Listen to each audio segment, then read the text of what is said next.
Shri Venkateswara gold తాకట్టులో ఉన్న మీ బంగారాన్ని విడిపించి కొనబడును.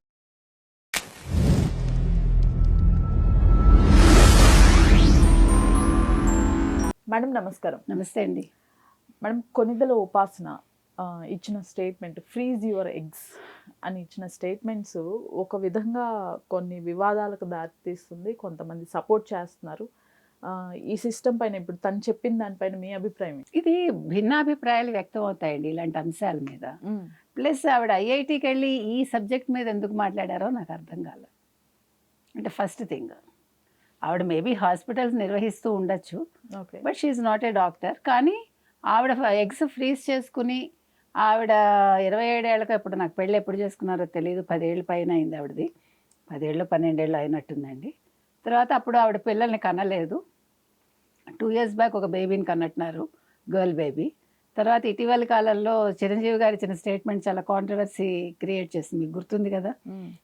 వారసుడు కావాలి అంటే మా ఇంటి నిండా ఆడపిల్లలు ఎక్కువైపోయారు ఆయన అంటే, అది దాన్ని నెగిటివ్గా తీసుకున్నారు చాలామంది. కానీ నాకు అందులో నెగిటివ్ కనిపించలే. ఇప్పుడు ఆడ మగ సమానమే కదా. ఒక మగపిల్లాడు ఆయన కావాలనుకోవడం, వారసుడు కావాలనుకోవడం నాకైతే తప్పుగా కనిపించలే.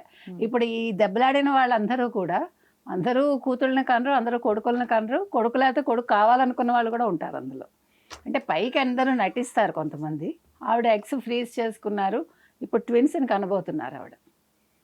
సరే, అది పక్కకు పెడితే ఎగ్స్ ఫ్రీజ్ చేసుకోవాలి, ఆవిడ మీలో ఎంతమంది పెళ్లి చేసుకోవాలనుకుంటున్నారని అడిగితే మగపిల్లలు ఎక్కువగా చేతులు ఎత్తారట, ఆడపిల్లలు ఎత్తలేదు. మీరు కెరీర్ ముందు చూసుకోండి అని చెప్తోంది ఆవిడ. నేను నా కెరీర్లో స్థిరపడ్డాక నేను పిల్లల్ని కన్నాను, నాకంటూ ఒకటి ఏర్పరచుకున్నాక అంది. అంటే ఉపాసనను మామూలు ఆడపిల్లలు ఒకటేనా? ఖచ్చితంగా కాదుగా.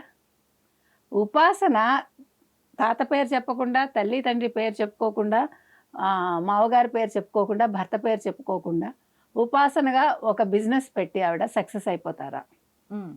Is it possible? ఆవిడ చెప్పుకోకపోయినా ఆవిడ ఎవరో ప్రజలకు తెలుసు కాబట్టి ఆవిడకి వద్దన్నా పెట్టుబడులు వస్తాయి, ఆవిడ చేత బిజినెస్ పెట్టిస్తారు, సక్సెస్ చేయిస్తారు. కానీ మీకు నాకు అది కుదరదు కదా. నేను ఇంకా స్ట్రగుల్ అవుతూనే ఉన్నానుగా నాలాంటి వాళ్ళు, కరెక్ట్, కెరీర్ పరంగా. అంటే నేను అనేది ఏంటంటే, స్టేట్మెంట్ ఇవ్వడం తప్పు ఒప్పు పక్కకు పెడితే దాని ఇంపాక్ట్ ఏ రకంగా ఉంటుంది. ఇప్పుడు చాలామంది నేను మాట్లాడితే చాలా మెచ్చుకున్నారు, ఒకళ్ళిద్దరు తిట్టారు, సహజం అది. మీరేమో తొందరగా పెళ్లి చేసుకోమని ఎలా చెప్తారు అని నన్ను అడిగారు. వేంబు గారు అన్నారు, 20 ఏళ్ళకి పెళ్లి చేసుకోండి, కెరీర్ తర్వాత చూసుకోండి, శ్రీధర్ వేంబు అని. అంటే మీరు ఆడవాళ్ళని ఇది చేస్తారా మీరు? వాళ్ళు ఏమన్నా ఏంటి, ఒక పదం వాడింది ఆవిడ, మర్చిపోయాను. అంటే ఆడవాళ్ళు పిల్లల్ని కనడానికే ఉన్నారా అన్నట్టు. నాకు అర్థం కాని విషయం ఏంటంటే, మరి ఉపాసన గారు కూడా పిల్లల్ని కన్నారు, మళ్ళీ కనబోతున్నారు, ఒక ఫీమేల్గా ఆవిడ. మరి ఆవిడ కండం మానేయలేదుగా. ఇప్పుడు చాలామంది పిల్లలు వద్దనుకుంటున్నారు, మీకు తెలుసు, మా ఇంట్లోనే ఉన్నారు వద్దనుకుని కనకుండా ఉన్నవాళ్ళు. నిజంగా చెప్తున్నా. మరి మీరు కనకూడదుగా అప్పుడు. ఇప్పుడు మీరు ఒక స్టేట్మెంట్ ఇచ్చారండి, అలాగే నేను ఒక స్టేట్మెంట్ ఇస్తాను, ఇంకొకళ్ళు ఇంకొక స్టేట్మెంట్ ఇస్తారు. అంతకు ముందు రోజు ఆవిడ ఏమన్నారు, ఒక ఆరోగ్యకరమైన చర్చ జరుగుతోంది, నేను ఆహ్వానిస్తున్నాను అన్నారు. అన్నాక మర్నాడు మళ్ళీ ఈ స్టేట్మెంట్ ఇచ్చాను. నేను అనేది ఏంటంటే, వెన్ యూ సెడ్ సంథింగ్, దానికి స్టిక్ ఆన్ అయి ఉండాలిగా. ఆయన అభిప్రాయం ఆయన చెప్పారు అని వదిలేయాలి. నేను కూడా చెప్తానండి, నాకు లేటుగా పుట్టింది పిల్ల, నాకు ఆ ఫీలింగ్ ఉంటుంది. ఎందుకంటే నాకు పెంచడం కష్టమైంది. మనకి చిన్నప్పుడు అనుకోండి, మన శరీరం సహకరిస్తుంది, మనం చురుగ్గా పనిచేయగలుగుతాము, ఇంట్లో వాళ్ళు చూసుకుంటారు. మనం పెద్దయ్యాకంటే చూడటానికి పెద్దవాళ్ళు ఉండరు. అవును, పని వాళ్ళ మీద వదిలేసి వెళ్ళి మన దృష్టి ఇంట్లో ఉంటుందా, పని మీద ఉంటుందా? మనం ఏమన్నా హై క్లాస్ ఉద్యోగాల మనవి, లేకపోతే బిజినెస్లా? ఇప్పుడు ఆవిడకంటే ఆవిడ పిల్లని వదిలేసి వచ్చినా ఏం సమస్య ఉండదు ఆవిడ, కొంతమంది పని వాళ్ళు ఉంటారు. ఇప్పుడు ఆవిడ ఎగ్స్ ఫ్రీజ్ చేసుకుని ఆవిడ పిల్లల్ని కనాలనుకుంటే ఎంతమంది డాక్టర్స్ ఉంటారు, ఎంతమంది నర్సులు ఉంటారు, ఎంతమంది స్టాఫ్ ఉంటారు? మీకు నాకు ఉంటారా? కరెక్ట్. ప్రజలు అడిగింది అది. మీరు ఒక స్టేట్మెంట్ ఇచ్చారు, బాగుంది మేడం, కానీ దానివల్ల వచ్చే ఇవేంటి అని అడుగుతున్నారు. అది జరిగే పని అండి. ఆవిడ పిల్లల్ని కన్నారు, కన్నాక ఆవిడ ఏం చేశారు, అత్తమామల దగ్గరికి వచ్చేస్తాను నేను, నా పిల్ల వాళ్ళతో పెరగాలి, నేను అలాగే పెరిగాను అన్నారు ఆవిడ. ఆ సెక్యూరిటీ కావాలనుకున్నారుగా, అది అందరికీ కుదరదుగా. ఇప్పుడు 20 ఏళ్ళు కాదండి, పోనీ ఆయన మామూలుగా 20 ఏళ్ళని అందాజగా అని ఉంటారు, నిజంగా 20 ఏళ్ళకి చేసుకుంటారా పిల్లలు?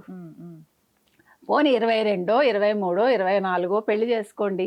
ఇప్పుడు ఆవిడ 27కో 26కో చేసుకున్నారు కదా, అంతకుముందు ఇద్దరు లవ్లో ఉన్నారు కదా, వాళ్ళు ముందే అనుకున్నారు కదా, వాళ్ళకి ఇష్టమైంది అప్పుడు చేసుకున్నారు. సో పోనీ 25 ఏళ్ళకి చేసుకుని 26 ఏళ్ళకి పిల్లని కన్నారు అనుకోండి, అనుకుందాం, 50 ఏళ్ళు వచ్చేసి పిల్లలు సెటిల్ అవుతారు కదండి. ఆ తర్వాత ఈవిడ కెరీరు కొనసాగుతుంది. ఇప్పుడు సాధించే వాళ్ళందరూ మామూలు కింది తరగతి వాళ్ళు ఎంత బ్రహ్మాండంగా ఐఏఎస్లు అయ్యారు ఈరోజు మీరు చూడండి. వాళ్ళందరూ డబ్బులుండి చేయలే, పిల్లల్ని కనకుండా చేయలే, పిల్లల్ని కని ఇంట్లో అత్తమామలకు సేవ చేసుకుంటూ సాధించిన వాళ్ళు ఉన్నారు. అంటే ఏ వయసుగా ముచ్చట అన్నారు, ఆ ముచ్చట ఉండాలి. ఎప్పుడో 40 ఏళ్ళకి నేను కంటాను. ఈ మధ్యన చూసారా మీరు, ఒకప్పుడు అసలు బొట్టు పెట్టుకునేవాళ్ళు కాదు, అసలు హిందూ సంప్రదాయాలు పనికొచ్చేవి కాదు ఎవరికి కూడా. మీకు గుర్తుంటే కనుకైతే ఒక 10 ఏళ్ళు అయిందేమో, ఈ సోషల్ మీడియా వచ్చాక సీమంతం అనేది ఒక పెద్ద ఆర్భాటం. ఆ బేబీ బొమ్మ చూపించుకోవడం ఇంకో పెద్ద, అదేంటో నాకు అర్థం కాదు. ఏది చూపించకూడదో అది చూపిస్తున్నాము, ఏది దాచుకోవాలో అది దాచుకోవడం మానేస్తున్నాం. చూపించాల్సింది చూపించాం, అక్కర్లేదన్నీ చూపిస్తున్నాం మనం. దానికి భర్తల సహకారం కూడా ఉంటుంది. అది ఫార్చునేటో అన్ఫార్చునేటో మనకు తెలియదు. మీరేంటండి మీరు మరి ఛాందస్సులు అంటే, ఛాందసత్వం కాదు, ప్రతిదానికి ఒక పద్ధతి పెట్టారు, అది ఊరికే పెట్టారుగా. ఇంకొకటి నేను ఇంకో ప్రశ్న కూడా అడుగుతా. ఇప్పుడు ఏంటి, పిల్లల్ని కనే యంత్రాలు కాదు అన్నారు కదా, పిల్లలు 30 ఏళ్ళ తర్వాత కనండి అని. ఆ తర్వాత ఇదే మాట మీరు ముస్లిమ్స్కి చెప్తారా, చెప్పగలరా? ఇప్పుడు ఒక ముస్లిం యూనివర్సిటీకి వెళ్ళి ఒక లెక్చరర్ ఇమ్మనండి, నిజంగా అడుగుతున్నాను నేను, లెట్ హర్ గివ్. ఇప్పుడు మీరు ఏంటి గుంగట్ మీద సినిమాలు తీస్తారు, పరదాలంటూ సినిమాలు తీస్తారు, బురకా మీద తీయండి దమ్ముంటే. చున్నీలు తీసేయటం మీకు ఏంటి స్వేచ్ఛ వచ్చినట్టు, బురకా అలా ఎగరేసే వాళ్ళని చూపించమనండి స్టేజ్ మీద ఒక్కళ్ళు వచ్చి, అలాంటివి తీయమనండి రాహుల్ రవీంద్రన్ని. అభ్యుదయం అంటే ఏంటి అసలు? ఒక్కసారి మీరు చరిత్రకు వెళ్ళండి. వాళ్ళు విడోస్ అయ్యాక దుర్గాబాయి దేశ్ముఖ్, అవును, ఇక్కడ సుబ్బమ్మ గారు తెలంగాణలో, అంటే ఇటీవల కాలం వాళ్ళు చెప్తున్నాను నేను, ఇంకా ఎంతమంది ఉన్నారో మీకు. వాళ్ళందరూ బయటకు వచ్చి ఎన్ని సాధించారండి, స్క్రాచ్ నుంచి మొదలు పెట్టుకుని.